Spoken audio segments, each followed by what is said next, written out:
Lijep pozdrav, evo nas u novom tjednu i u novom Pro Tipsteru. Sutra su ponovo na rasporedu uzvratne utakmice Lige prvaka, a za ovu najavu odabrali smo vjerojatno jednu od zanimljivijih, ogled Manchester Uniteda i Sevilla na Old Traffordu. Prva utakmica u Španjolskoj završila je 0:0, iako je pomalo neočekivano protekla u velikoj dominaciji Sevilla. Međutim, Sevilla nije uspjela okruniti svoju bolju igru pogodkom niti pobjedom, tako da će danas na Old Traffordu biti jako teško. United je ovog vikenda na rasporedu imao veliki derbi s Liverpoolom i uoči njega mnogi su prednost davali Liverpoolu iz razloga što je Liverpool bio u odličnoj formi, dok se je United samo kolo prije toga mučio protiv Crystal Palacea kojeg je preokretno bio svladao 3:2 i imao je dosta problema s izostancima.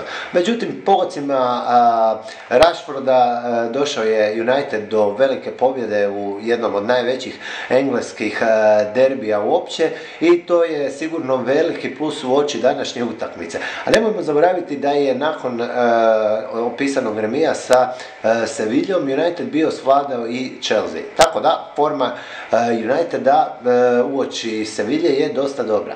S druge strane, Sevilla je isto imala derbi na rasporedu i to na domaćem terenu protiv Valencije.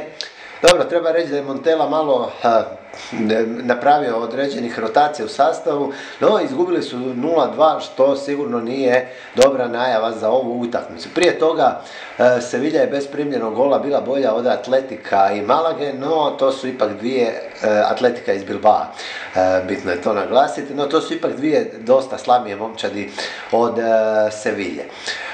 United, spomenuo sam da je imao dosta problema s izostancima uoči Liverpoola, nije situacija ni danas idealna, ali Zlatan Ibrahimović se vratio treninzima, Anthony Martial je isto počeo trenirati, Marouane Fellaini također, kao i Paul Pogba. Međutim, Paul Pogba je jako upitan za danas, baš kao i Martial.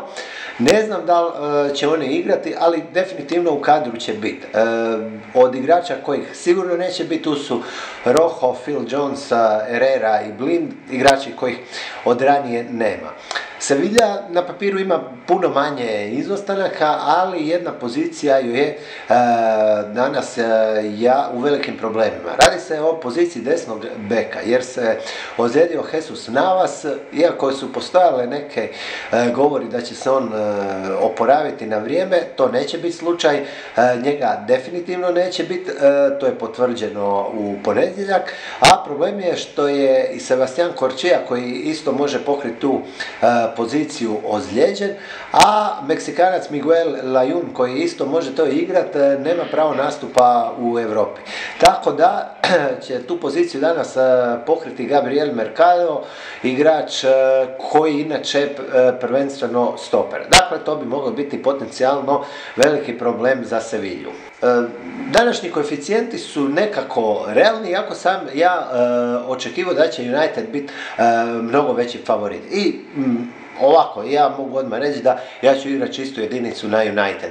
Može se dobiti oko 1.6, 1.65 koeficijent i po meni je to dovoljno. United je jako dobar kući, mene iskreno ovaj Montella od kada je došao u Sevilju uopće ne oduševljava, imali su nekih pobjeda, bili su stvarno dobri u prvoj utakmici, ali ja ne vidim da danas Sevilla može doći do pobjede. Ostale oklade kao što su golovi ili ne znam, oba daju gol poluvremena, ću izbjeći jer me apsolutno ne privlače koeficijenti, naime nekih 1.85 se može dobiti za over, ali to mi baš i uopće nije sigurno s obzirom da Jose Mourinho često igra i dosta defanzivno, tako da jedina moj prijedlog za danas je pobjeda Uniteda. Evo, zanima me ako i vi imate neke svoje prijedloge, pa slobodno ubacite dole u komentar da svi pogledamo, a mogu vam odmah ovdje i najaviti da ćemo od ovog tjedna početi i sa pisanim najavama na našem sajtu, tako da ćete svaki tjedan dobiti nekoliko kvalitetnih najava utakmica direktno sa našeg sajta. Evo, ja vas lijepo pozdravljam i želim vam puno sreće. Pozdrav svima!